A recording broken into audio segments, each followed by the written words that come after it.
everyone, my name is Vanya Nabila, and today we're going to learn about basic Linux commands. In this session, we'll explore a scenario where a system administrator is asked to set up a working environment for the development team. Also, in this video, we will cover 1. Creating and managing directory structures, 2. File manipulation techniques, 3. Configuring file permission and ownership, 4. Implementing symbolic links, and 5. Understanding and adjusting user mask. I hope this tutorial will help you to better understand how to manage files and directory in Linux. So, without further ado, let's just get started. First is directory structure. First, we're gonna make our main directory called mahasiswa with this command.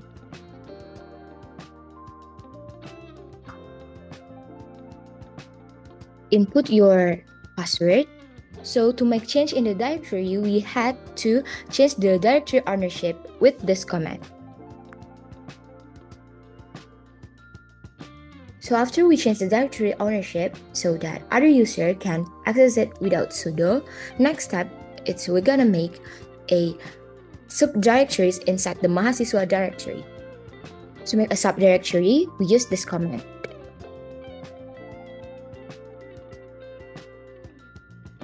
After we make the directory, inside the name_name directory, we're gonna have 3 subdirectories that called document, code, and archive.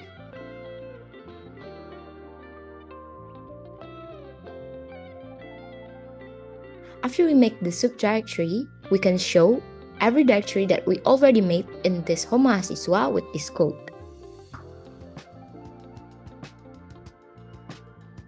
Okay, inside our name_nama, there's a code, document, and arsip directory. Okay, all our directory structure all set. Next step is we're gonna do a file manipulation to this directory. First, we're gonna create a file called identitas.txt inside the document directory with this command. Also, inside this file, we're gonna add our additional information.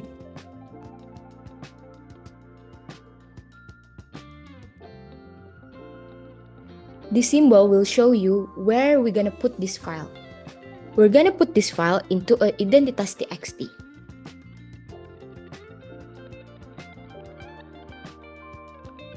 Next, we're gonna copy the file identitas.txt to the arsip directory and rename it into identity backup.txt. To make a copy, we're gonna use this command called cp.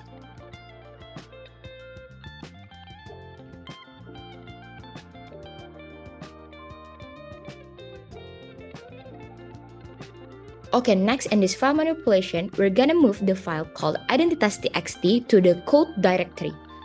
To move the file, we're gonna use this command. It's called mv or move.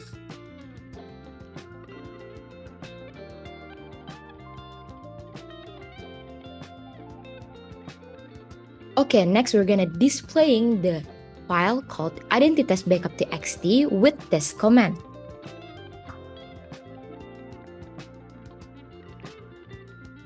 So as you guys can see in this arsip directory, there's a file called identitas backup.txt that we already copy it from the document directory, also in a file called identitas.txt.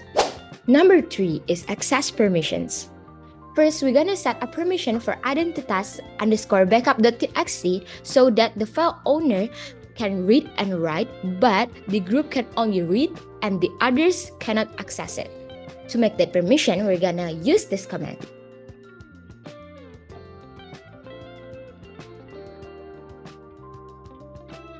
The set permission is 6, 4, and 0, where owner is only can read and write, also the group is only can read, and the others cannot access it. Next, we're gonna change the ownership of the identitas_backup.txt so that it's owned by the root user and the staff group with this command.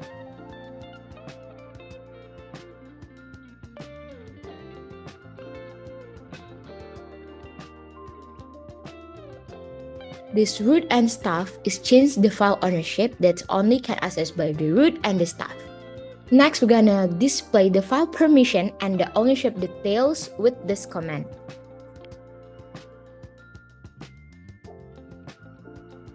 As you guys can see, there's a read and write for the owner and read for the group, and there's for others that can access it. Also, there's a root and staff who's have this file ownership. Number 4 is symbolic link. We're gonna create a file named referency underscore our name and txt, also containing with some text on it. So let's just make a file first with this command.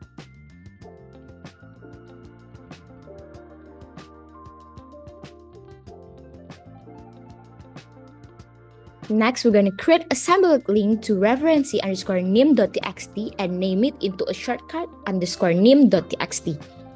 To create a symbolic link, we're going to use this command called ln strip s.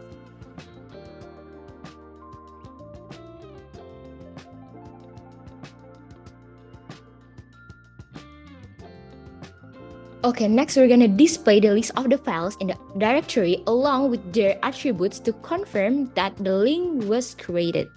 To show our symbolic link, we're gonna use this command called ls strip l and our directory. So as you guys can see, in this document directory, there's two files called referency and the symbolic link that we created from referency into our shortcut.txt. Okay, next we're gonna modify the content that we already made inside the referency.txt.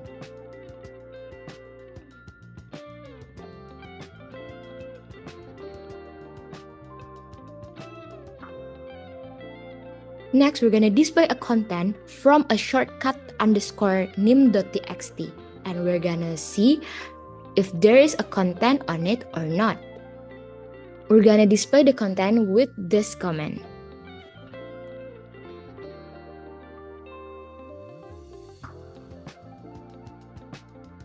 As you guys can see, the content inside the shortcut underscore name.txt is same with the referency.txt because we already make a symbolic link that connect the referency to the shortcut.txt.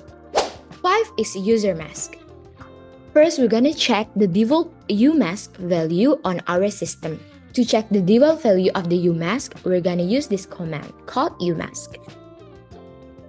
Our default umask is 002. Now we're gonna change the mask value to 027 and create a new file named data underscore name.txt. To change the umask, we're gonna use this command. After that, we're gonna make a file called data underscore name.txt with this command.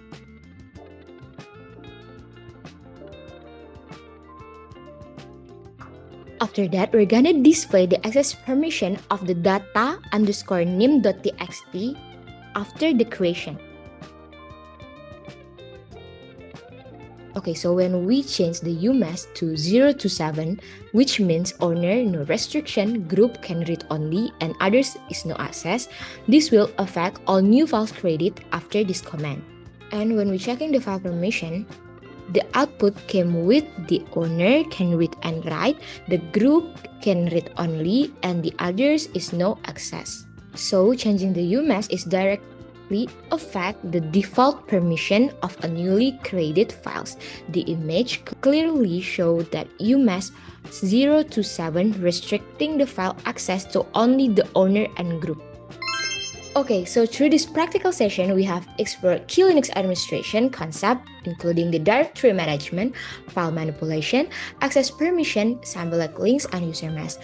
The exercise provide hands-on experience with fundamental commands and reinforce the importance of 1. Structured file organization, proper directory hierarchy, ensures easier navigation and better file management. 2. File handling. Essential operations like copying, moving, and viewing files are crucial for system administration. 3. is permission management. Setting appropriate access right prevents unauthorized modification and enhances security. 4. is symbolic link.